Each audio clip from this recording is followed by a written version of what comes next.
قولوا أما بعد فأعوذ بالله من الشيطان الرجيم بسم الله الرحمن الرحيم وإذا سألك عبادي عني فإني قريب أجيب دعوة الداع إذا دعاني فليستجيبوا لي وليؤمنوا بي لعلهم يرشدون أهل لكم ليلة الصيام الرفث إلى نسائكم هن لباس لكم وأنتم لباس لهن علم الله أنكم كنتم تختانون أنفسكم فتاب عليكم وعفى عنكم فالآن باشروهن وابتغوا ما كتب الله لكم وكلوا واشربوا حتى يتبين لكم الخيط الأبيض من الخيط الأسود من الفجر ثم أتموا الصيام إلى الليل ولا تباشروهن وأنتم عاكفون في المساجد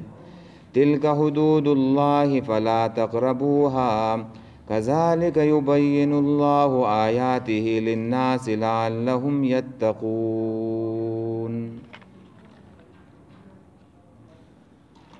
دا سورة البقرة دا آیات نمبر دے 186 او 187.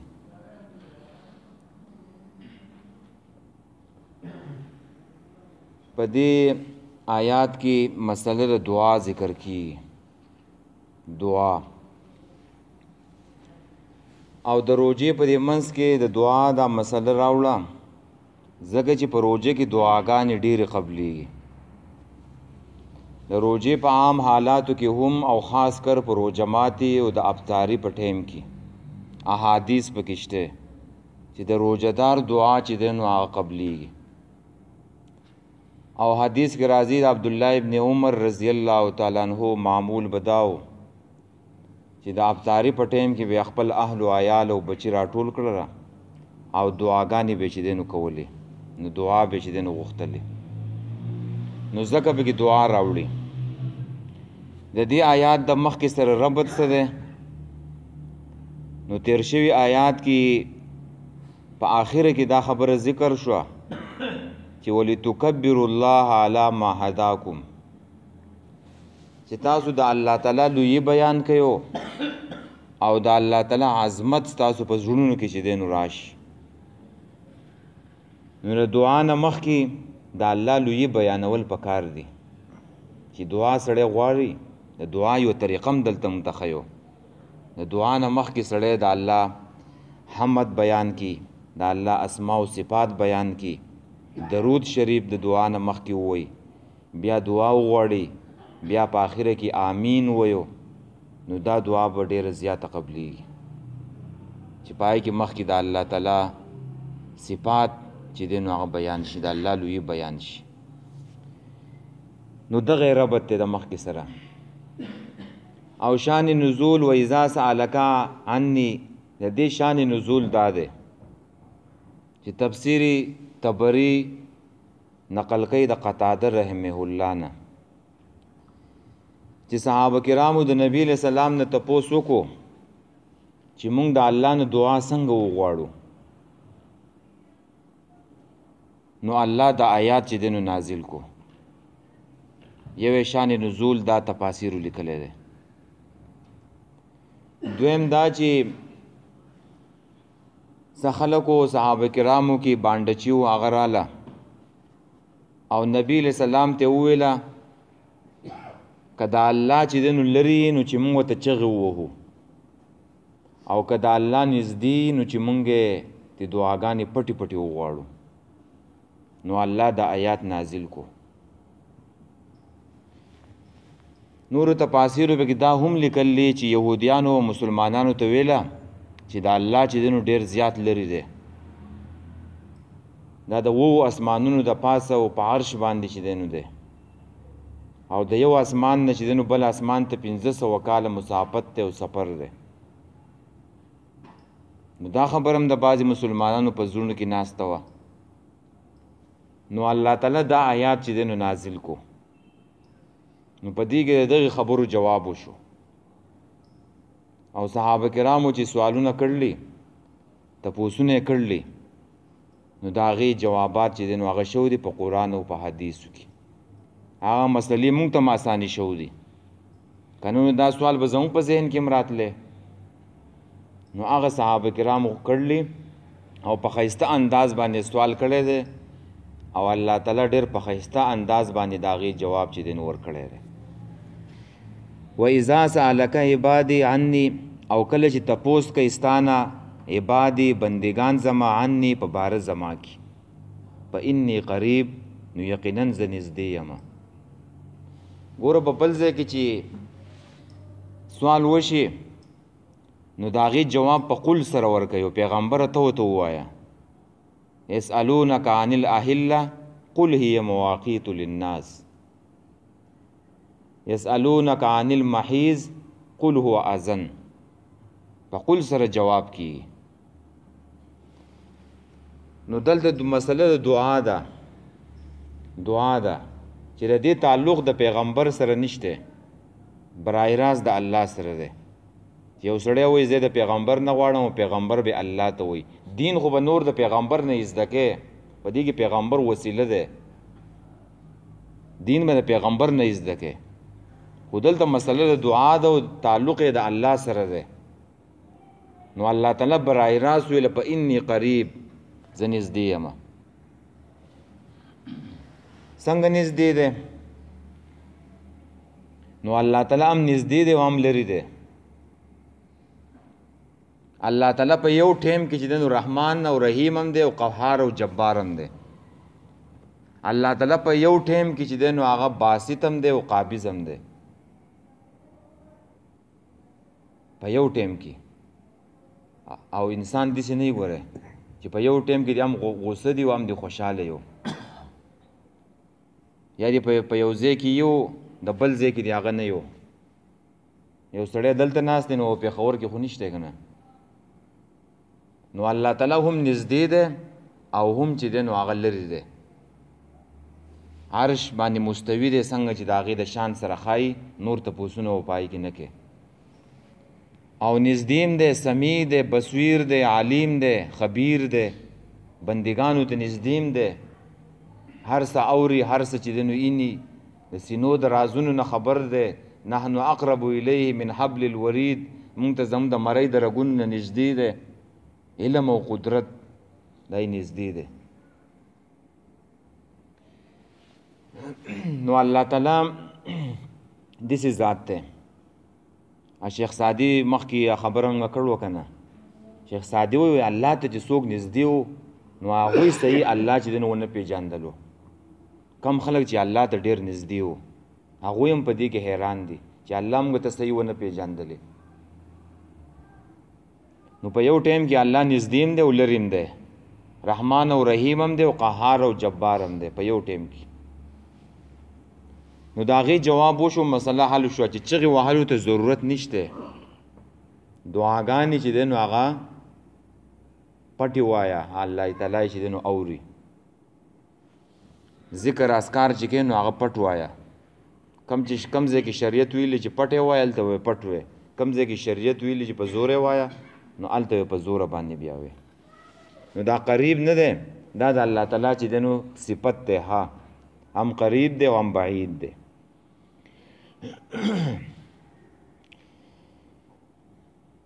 نو اجیبو اقربوالی څه دی چې اجیبو قبلو ما دعوت الداعی دعا د دعا کوونکي زادعانی کله چې غواړي زمانه یعنی زه نږدې یم نږدېوالی دا دی چې زه د یو دعا د دعا کوونکي چې دی نو اورم او قبلو مې دا یې نږدېوالی دی د الله چې کله بندگان زمانه چې دی نو دعا غواړي نو دعا عبادت دی دعا به چې دی نو غواړي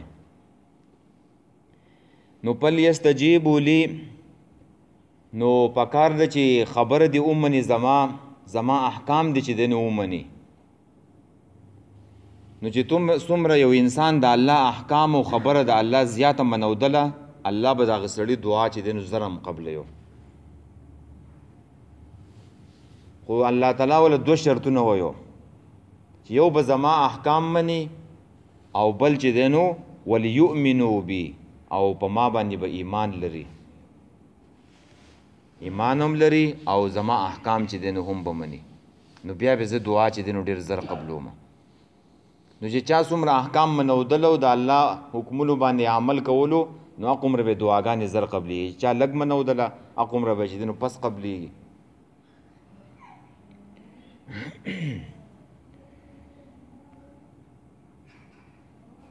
لعلهم يرشدون د دې لپاره چې دیو هدایت بیا مومي، سم لار بیا مومي. يرشدون معنا يهتدون، چې دیو په هدایت شي. نو بل به ورته یو به دعام قبول شي او بل به ورسره دا الله تعالی ول دا انعام ورکړي چې دیو به په هدایت هم شي.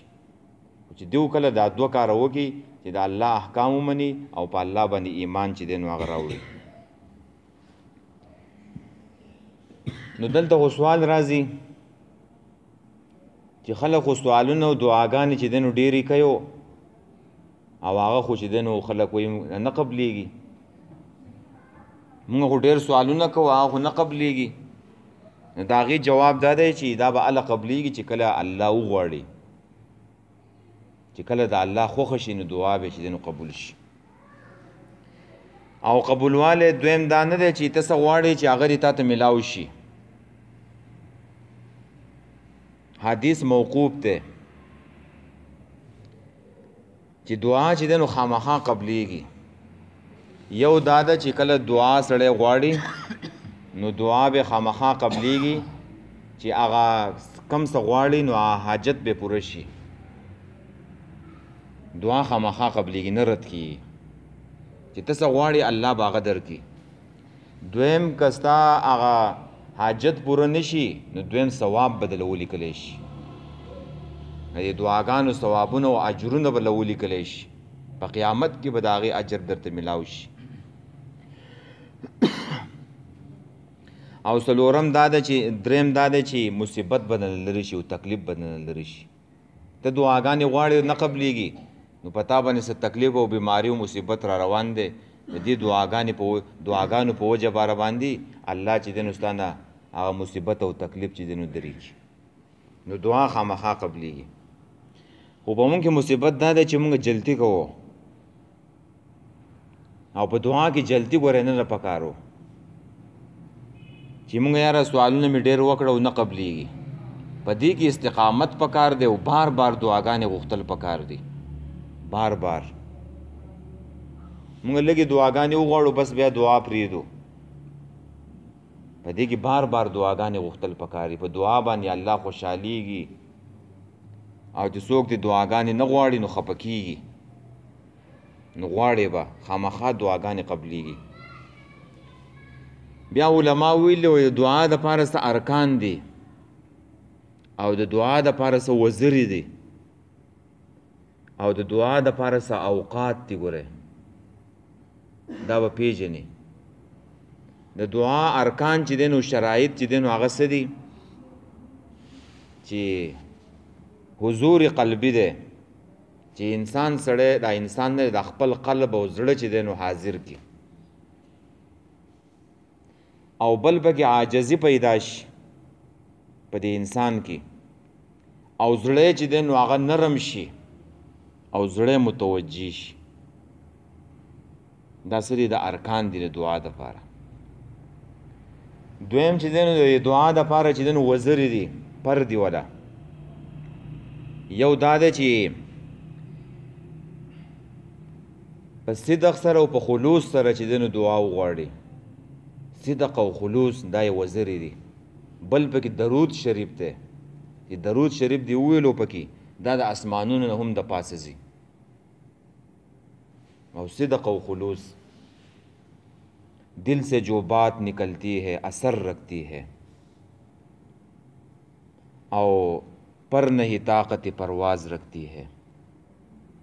چې د زړه نه کومه خبره چې دی نو هغه راوځي نو هغې کې اثر یې اثر هغه خیږي، پای کې طاقت یې.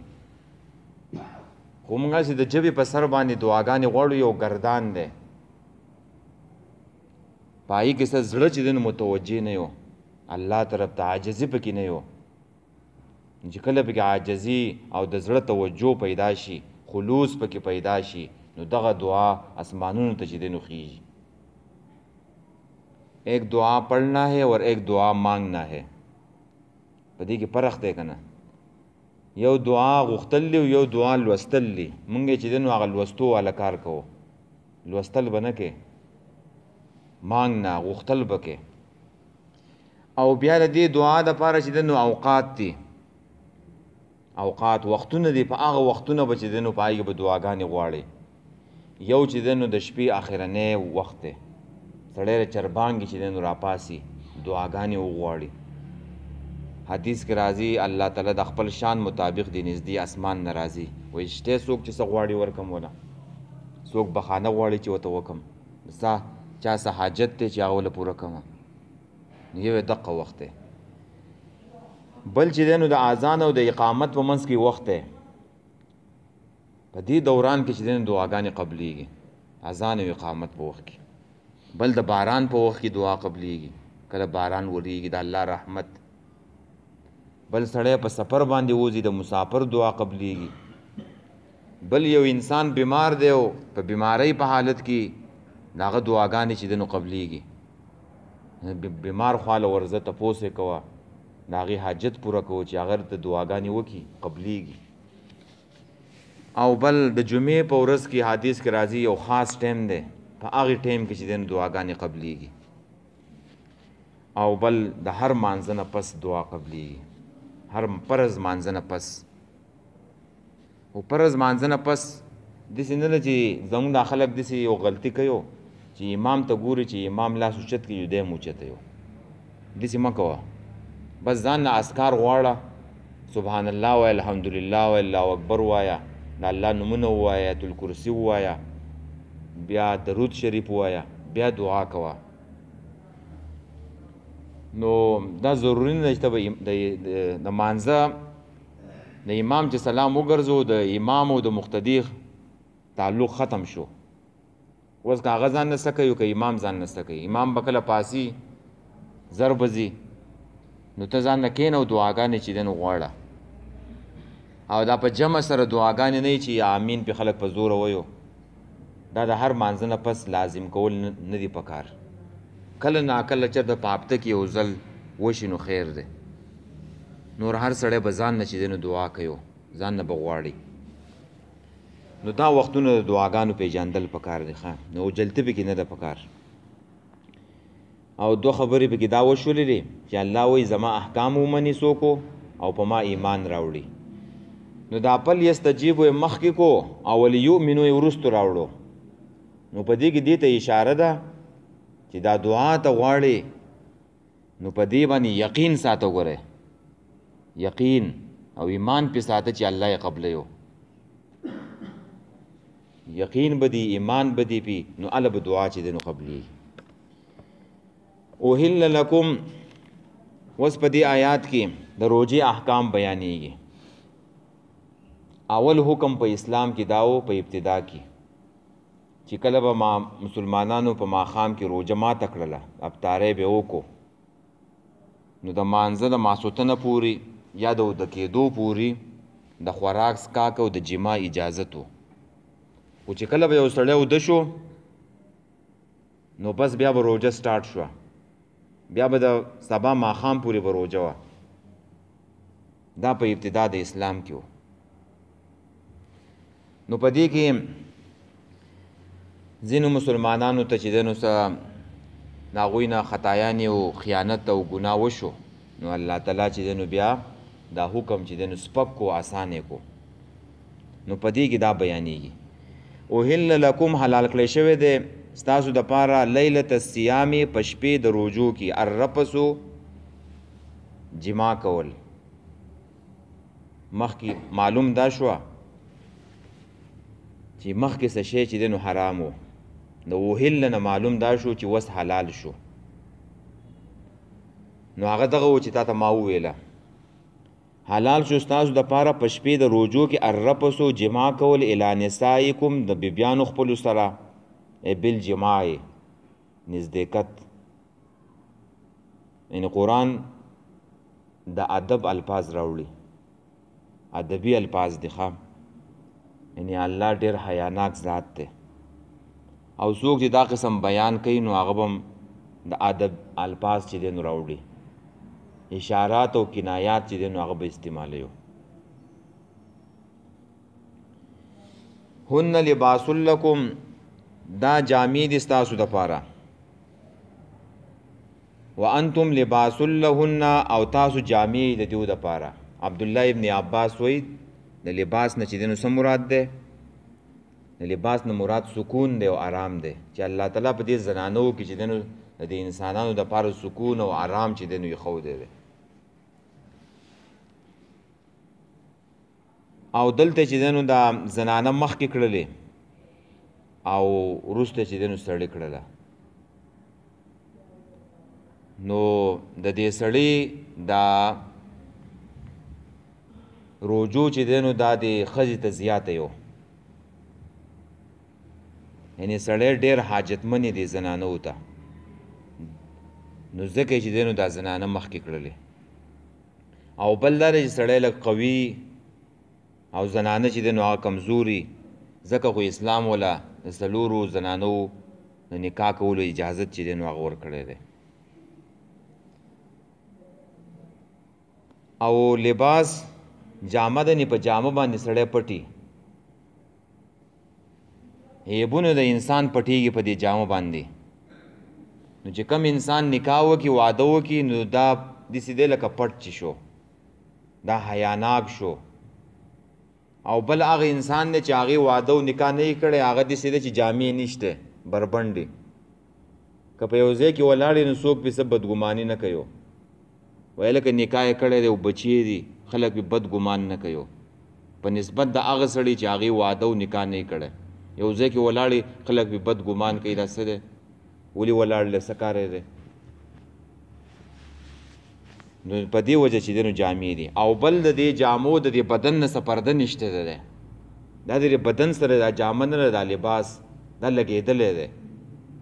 نو دغه شانته کې د ښځې او خاوند د یو بل نه څه پرده چې دی نو هغه نشته، د یو لباس او د یوې جامې په شانته کې دي.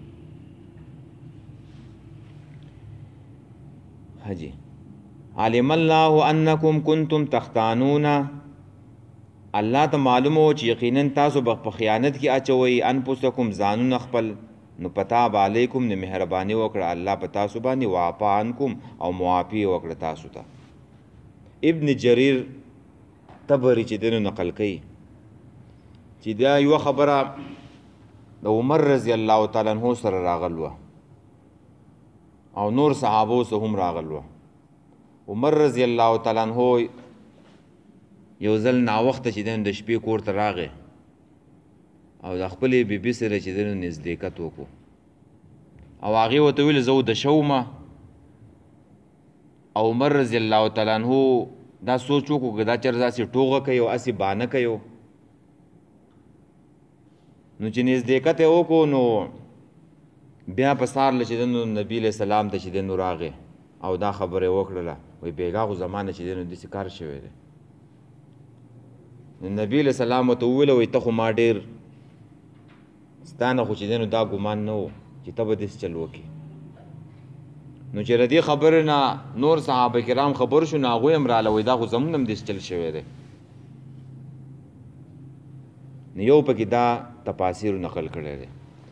دویم په دې کې حدیث راوړی دی، ابن کثیر د امام مسلم حدیث راوړی دی چې قیس ابن سرمه انصاری رضی الله تعالی عنہ دا یو صحابي دی او ډېر ټوله ورځ چې دی نو دیاړي وکړه، مزدوري یې وکړه.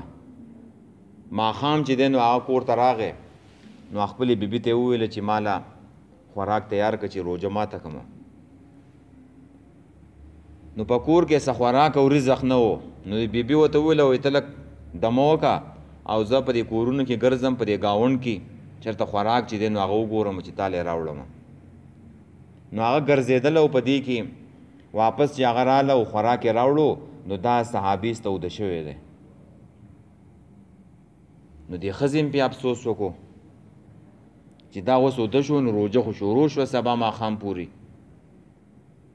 اوس خو خوراک بند دی.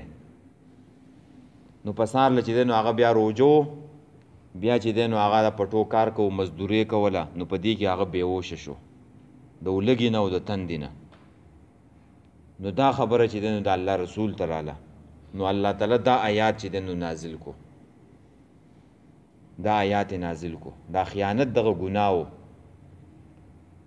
چې دیو دا نزدېکت کړی و په دې شپه د رمضان کې، ځکه چې دا نزدېکت حرام و په اول د ابتدا کې. نو بیا الله تعالی چې دی نو معافي وکړه دیو ته. نو نوی حکم بیا دا راغی فالآن نوسو باشروهن ای جامعوهن، جما کوئ د دې خپلو بیبیانو سره نزدېکت کوئ. وبتغو لټوئ ما هغه څه کتب الله چې لیکلی دي ستاسو دپاره الله. وبتغو اطلبو طلب کوئ، تلاش کوئ. سمانا یعنی یوازې خواهش پوره کول نه دی، بلکې اولاد چې دی نو هغه ولټوئ، نیک او صالح اولاد چې دی نو هغه مقصد وګرځوئ، یوازې خواهش پوره کول نه دی. دویمه معنا طلب کوي هغه څه چې ستاسو دپاره الله تعالی حلال کړې ده، کومه لاره، کم چې د بچي د پیدایش زګی دی نو هغه زګي طلب وکړو. د ګناه لاره چې دی نو مه ګورئ، د ګندګۍ لاره چې دی نو هغه مه ګورئ. درېیمه معنا وبتغو طلب کوي یعنی لیلة القدر چې دی نو هغه پکې طلب کوي. یوازې ښځو ته خواهش ته کار مه وایئ، بلکې دا ډېرې اوچتې شپې دي او عبادتونه پکې وکئ. لیلة القدر چې دی نو هغه پکې طلب کوي چې هغه د 83 کالو د عبادت ثواب په هغې باندې ملاویږي، نو هغه پکې طلب کوي. دا درې واړه معناګانې پکې چلیدی شي. وکلو او خورئ وشربو او اسکیو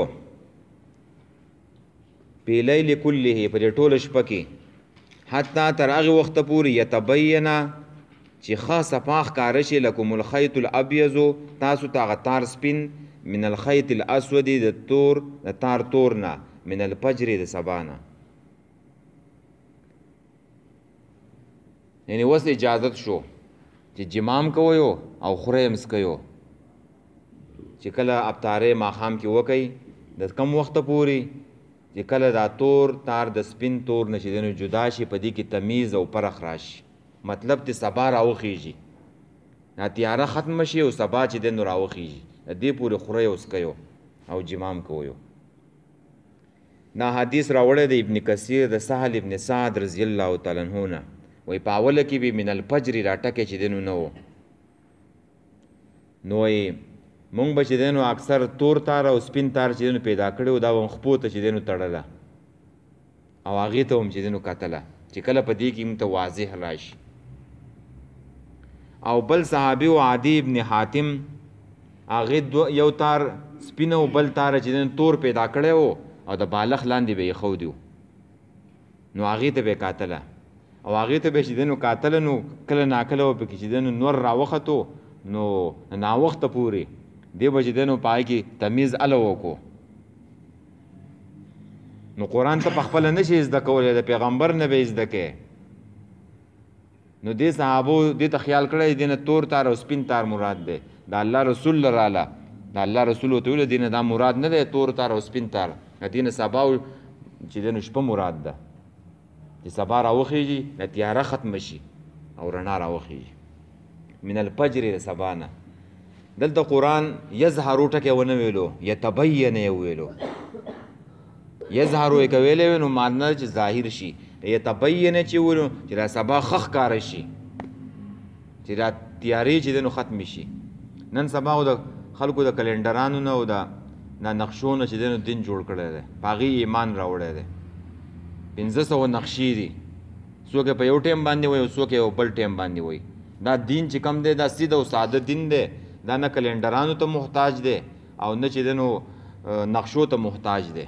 بس ساده طریقه دغه ده چې کله دغه سپینوالی راښکاره شو او تیاره ختمه شوه نو دغې پورې خوره وڅکه.